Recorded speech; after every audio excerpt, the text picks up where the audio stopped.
Hola mis queridos espectadores, hoy es el 19 de marzo y este video se centrará en las tácticas que siguen hoy los militares rusos y ucranianos. Cómo ha cambiado las últimas semanas, 10 días y lógicamente cómo puede desarrollarse la situación en este sentido. Recuerdan que ya he hecho algunos videos sobre esto. Debajo del video estarán los enlaces a ellos. En los últimos 10 días se ha cambiado notablemente la forma en que luchan actualmente tanto las fuerzas rusas como las ucranianas. Nótese que durante ese tiempo casi no hay anuncios victoriosos de las Fuerzas Armadas de Ucrania. Sí, hay anuncios en general. Aún ayer fue el último que las tropas rusas han sido expulsadas de Kiev por 70 kilómetros. Dado que el Estado Mayor de las Fuerzas Armadas ucranianas lo niega inmediatamente, está claro qué valor tienen esos anuncios. Pero estamos hablando de la realidad. Estamos hablando de que las tropas rusas ya no recorren cientos de kilómetros en un par de días y, lógicamente, no se exponen a un peligro innecesario. En los primeros días de la guerra, la táctica de las unidades ucranianas estaba diseñada con el objetivo que los grupos de tropas rusas que se avanzaban y se separaban de la agrupación principal fueran atrapadas en emboscadas previamente planificadas y en consecuencia sufrieran grandes pérdidas. Y en algunos lugares esa táctica funcionó bastante bien. Sin embargo, las Fuerzas Armadas se adaptaron rápidamente a esto y cambiaron su táctica. Se centraron en la destrucción de material bélico y personal de las Fuerzas Armadas ucranianas y han conseguido unos resultados muy buenos. Cabe destacar algunos golpes recientes en el campo de entrenamiento de Yavorov.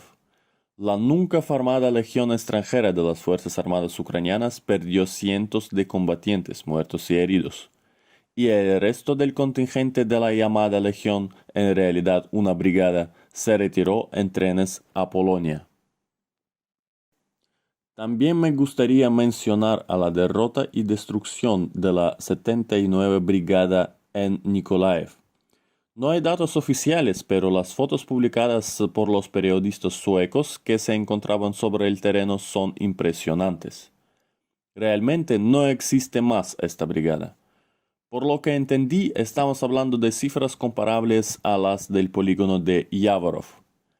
Y dado que una parte de la brigada sigue luchando cerca de Severodonetsk y Lichansk, mientras que solo una parte de los militares y el contingente movilizado se encontraban en la base, resulta que las partes de la brigada número 79 desplazadas en Mykolaiv no existen.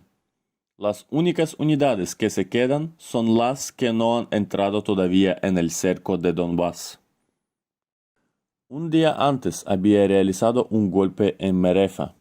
Allí se encontraban las fuerzas de defensa local concentradas en dos lugares que fueron inmediatamente atacados. Las pérdidas totales de las fuerzas de defensa local en estos dos lugares fueron más de 50 personas, lo que significa un desastre para las fuerzas de defensa local de Merefa. 3 eventos y 3 desastres que prácticamente eliminaron las guarniciones de estos territorios. Y tales episodios aparecen ya todos los días. Quiero subrayar que en estas 3 operaciones las Fuerzas Armadas rusas no sufrieron ninguna pérdida, y eso es lo que afecta más al ánimo de las Fuerzas Armadas ucranianas. La inevitabilidad, es decir, la superioridad técnica del ejército ruso es cada día más evidente, y esto ya está dando resultados evidentes.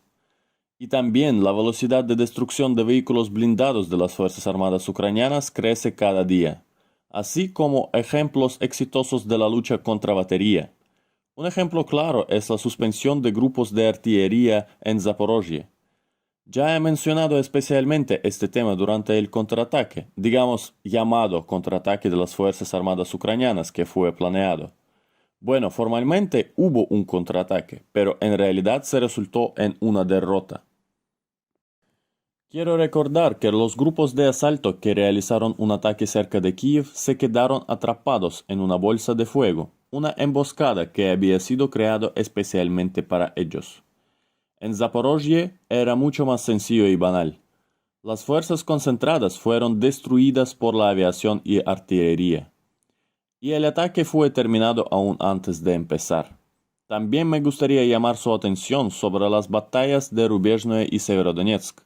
Durante los primeros días de la ofensiva no hubo ataques importantes de unidades de infantería, y las tropas de la Milicia Popular de la República Popular de Lugansk, con unidades rusas agregadas, se concentraron en la destrucción de vehículos pesados, lo que lograron hacer. Como resultado, Rubezhnoye fue limpiado muy rápidamente. Es decir, vemos las acciones de las tropas rusas tanto desde el punto de vista táctico como estratégico. Y esto está dando resultados. Por otro lado, hoy en día las Fuerzas Armadas de Ucrania se ponen histéricas. Un buen ejemplo es el último video grabado por el propagandista militar del régimen de Zelensky, Lyosha Arestovich, que por primera vez en 3 semanas de la guerra dijo la verdad al pueblo de Ucrania. Enlazo a este video estará en la línea de texto que hay debajo del video para que ustedes le digan a Lyosha que están contentos de que por fin dice la verdad. La verdad es que no hay victorias de las cuales Lyosha iba hablando continuamente durante 3 semanas. Al revés, hay las batallas muy duras y las fuerzas armadas ucranianas no se enfrentarán más que a una derrota total. Pero eso fue mi propia conclusión, porque Lyosha no puede decir tales palabras. Aunque antes ha dicho eso, pero tradicionalmente llama a todos los ucranianos a unirse y luchar, como se dice, hasta el último ucraniano. Mi colega Mikhail Anufrienko ha estudiado este tema en detalle en su video. Esto es en cuanto a las noticias. Ahora lo que podemos esperar en el futuro. Ya he mencionado que, bueno, otra vez, tengo muchos datos que llegan de diferentes partes de Ucrania, de diferentes fuentes, y en general todo coincide en que las autoridades ucranianas entienden perfectamente que perderán todas sus unidades móviles mecanizadas en las próximas 2 semanas. En consecuencia, la táctica que siguieron durante el primer mes de la guerra se quedará atrás, porque no habrá unidades de maniobra, la artillería será destruida. De hecho, el sistema de defensa aérea ya ha sido destruida. La única esperanza de prolongar esta guerra es organizar la movilización de la mayor cantidad de gente posible. Está claro que estas tropas ya no serán de maniobra, ya no será posible redislocar estas unidades. Ahora intentarán componer la línea de defensa con esta gente para dificultar el avance de las tropas rusas hasta el oeste. Por eso hoy en día muy deprisa se está formando una nueva unidad, realmente de infantería, y está formándose según un principio muy raro. Muchos de los movilizados, por ejemplo, del sur y el oeste de Ucrania, están enviados al centro del país, mientras que el contingente de movilizados del oeste de Ucrania, ojo, tampoco se envía al este. Todo el mundo sabe que el este y el sur de Ucrania están perdidos. El régimen de Kiev está construyendo gradualmente una línea de defensa en el centro de Ucrania, en la orilla derecha de Dnieper. Sin embargo, me parece que las autoridades oficiales de Kiev no han tomado en consideración lo más importante. El contingente que están reclutando hoy es absolutamente diferente al contingente que está luchando en el frente. Nadie sabe cómo se comportarán en el primer enfrentamiento real con el ejército ruso. La experiencia de la Legión extranjera bombardeada en Yavorova y la Brigada Aeromóvil 79 destruida en Nikolaev demuestran que después del primer golpe de fuego contra ellos, estas unidades dejan de ser peligrosas. Bueno, en cualquier caso, el carácter de acciones combativas cambiará drásticamente en unas semanas. Y otra vez lo vemos de todas partes de los informes de los frentes, de las preparaciones que se llevan a cabo hoy en la orilla derecha de Dnieper, y eso es todo que quería decir en este video.